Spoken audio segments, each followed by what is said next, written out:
cet article.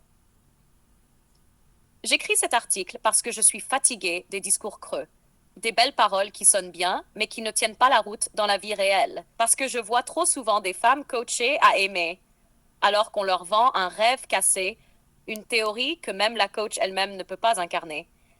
Parce que 5 ans, c'est long. Trop long pour rester suspendu à un homme qui ne s'engage pas, qui ne donne pas, qui fait juste passer le temps.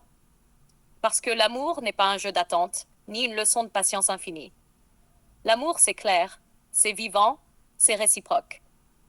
J'écris cet article pour briser les illusions qui emprisonnent, pour que chaque femme ose voir la vérité en face, même si ça fait mal. J'écris cet article aussi pour interpeller ceux qui restent silencieux dans leur zone d'ombre, ceux qui prétendent enseigner l'amour sans savoir ce qu'il coûte vraiment. Parce que la cohérence est le premier pas vers la liberté, et que le courage, c'est d'avoir le regard froid sur soi-même avant de vouloir changer les autres. Je n'écris pas pour juger, mais pour réveiller, pour inviter à la lucidité et au vrai changement. J'ai aimé un homme qui ne m'a jamais vraiment choisi. Il n'a jamais prononcé ces mots qu'on attend toutes, ni franchi ce pas que j'espérais. C'est difficile à dire, mais je crois que, quelque part, je l'ai laissé me retenir. Je suis restée parce que je voulais croire que l'amour n'est pas une case à cocher, ni un contrat à signer. Pour moi, c'était un chemin, un voyage que l'on fait ensemble, même si la destination est incertaine. J'ai passé beaucoup de temps à coacher d'autres femmes, à leur dire d'être fortes, indépendantes, souveraines. Mais au fond, j'ai compris que moi aussi, j'avais mes zones d'ombre, mes contradictions. Je n'étais pas toujours à la hauteur du message que je transmettais. J'avais peur d'abandonner ce qu'on appelait notre histoire. Peur de perdre cette illusion qui m'a maintenue en vie. Aujourd'hui, je ne prétends plus avoir toutes les réponses. Ce que je sais, c'est que l'amour ne peut pas être une prison, même dorée, et que parfois la vraie force, c'est d'avoir le courage de partir, même quand on pense que ça nous détruit. Je veux dire à celles qui m'écoutent, ne restez pas dans l'attente d'un homme qui ne vous choisit pas. Aimez-vous assez pour poser des limites. Et comprenez que parfois, l'amour que vous méritez est ailleurs. Je suis encore en chemin, et c'est ce chemin que j'essaie de rendre plus clair, plus honnête pour les femmes qui croisent ma route. En amour. Identité et métier. Femme dans la fin de la trentaine, entre 35 et 40 ans. Coach en développement personnel et relations amoureuses, spécialisée dans l'accompagnement des femmes en quête d'amour durable et de confiance en soi. Présence active sur les réseaux sociaux, avec un positionnement féminin fort et libéré, mais aussi un discours très codifié sur la souveraineté féminine et l'empowerment sentimental. Publie des contenus, organise des ateliers, donne des conférences. Style et posture, charismatique, très expressif dans ses discours. Prône l'authenticité, la transparence et l'amour de soi. Mais dans la pratique, sa vie privée est plus trouble. Apparence soignée, style soigné, look affirmé. Très bonne communicante, capable de capter l'attention et d'influencer son audience. Historique personnel et relationnel. Vie sentimentale. A vécu une relation longue, 5 ans, avec un homme qu'elle n'a jamais épousé ni vu s'engager sérieusement. Cette relation s'est étirée malgré un déséquilibre évident. Elle investissait plus, espérant qu'il changerait ou ferait un pas décisif. Elle a rationalisé cette attente en se disant que l'amour n'est pas un contrat, mais un chemin, un voyage. En parallèle, elle a développé son activité de coach, inspirée en partie par son propre parcours, qu'elle présente comme une lutte, une transformation. Elle a parfois caché cette situation réelle à son audience, préférant montrer une image plus exemplaire de femme indépendante. Parcours professionnel. A commencé en communication ou marketing, puis s'est tournée vers le coaching après avoir suivi des formations en développement personnel. Son vécu sentimental l'a poussée à se spécialiser dans les relations amoureuses et la psychologie féminine. Elle gagne une audience fidèle, notamment chez des femmes qui se sentent perdues, mais aussi beaucoup de critiques sur son manque de cohérence entre parole et vie. Point de tension et contradiction.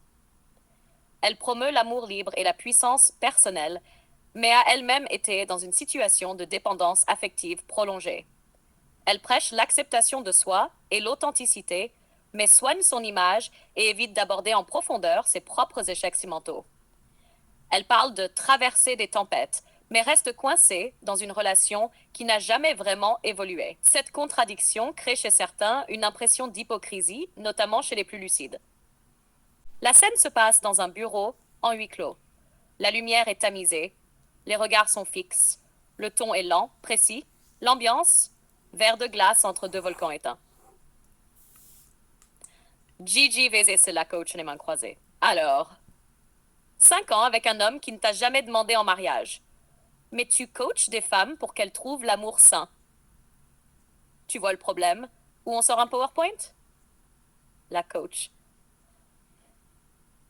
Tu ne connais pas toute l'histoire. Je connais l'essentiel. Il ne t'a pas choisi. Et toi, tu t'es raconté une histoire pendant 1825 jours. L'amour, c'est pas un contrat, c'est un chemin. Un chemin qui boucle en rond, c'est pas de l'amour. C'est un labyrinthe sans sortie ou un manège pour adultes naïfs. Tu parles comme si t'étais au-dessus. T'es qui, toi? Je suis celui qui n'a pas eu besoin de 5 ans pour voir l'arnaque. Je ne suis pas coach. Je suis juste lucide. Toi, tu vends des boussoles avec un GPS cassé. Garde son calme, hein, mère.